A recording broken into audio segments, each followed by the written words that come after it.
Good afternoon. Yeah, Vincent Vanderpool-Wallace, Minister of Tourism and Aviation for the Bahamas. Well, thanks very much for joining us today, ITB Minister. It's a very important show for you.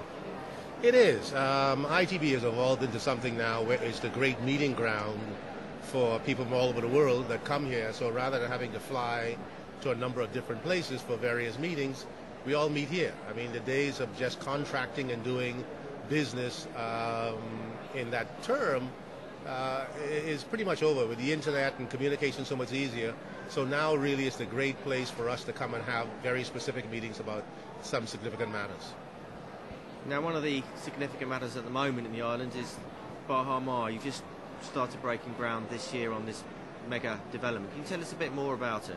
Yeah, well, it's $2.5 billion, and one of the good things is that if you look around the world today, there are very few resort projects of this size or of any size that's being anybody's making this kind of investment in. So it's a significant statement about what people think about the Bahamas and the prospects they see for the future. So it's going to be in the Cable Beach area, which is going to be completely revamped and redone by this resort. It's an experience that is going to complement wonderfully what people have come to see and understand on Paradise Island. So in an area that is a very small part of what the total Bahamas is, we're going to have these quite substantial investments. And in addition to that, we just opened the first phase of our magnificent new airport, because we need to have the kind of air connections, obviously, to service this that is so very important. And also, we just inaugurated a 4-lane highway from the airport into the Bahamas area so that the customers and groups and people can move in and out very quickly. But I think the piece that many people are shocked to find is that Nassau and Paradise Island, as much as they know about the Bahamas, is only 2% of the Bahamas. And so what we are doing now is enabling people to be able to move around the Bahamas much more easily. So we're putting in the infrastructure for the air and sea connections so you can have multiple island vacations in the Bahamas like you've never done before, in order to show off the other 98% of the Bahamas that many people don't know about.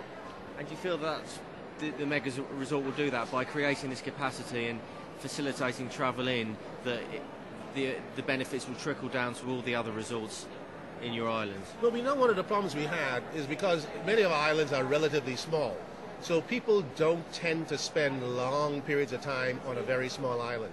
But if you allow for island hopping and some of these other opportunities to experience the variety that is the Bahamas, we believe there's a segment of market out there that's going to come incrementally to us, because now they can have a multiple island vacation in the Bahamas, unlike many people have ever had before.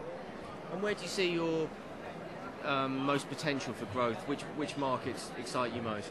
Well, there is no doubt that the markets that we commonly refer to as the BRIC markets, Brazil, Russia, India, and China, if you look at what is happening in their economies and what the prospect is for the long term, we continue to see that. In fact, we are inaugurating service for the very first time between Latin America and the Bahamas starting in June, because we sit in the cradle of Latin America, but we've never really gone to that market more as we are about to do.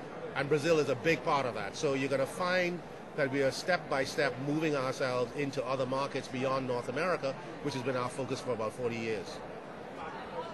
And new resort last year, you had great Exuma sandals opening up. That's done wonders as well for your tourism products. Oh, absolutely. I mean, it is a product that is magnificent and made that much better because it's a sandals.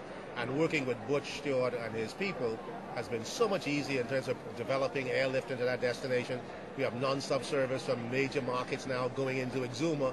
And if it weren't for Butch and sandals, there's no way in the world that we could have done that.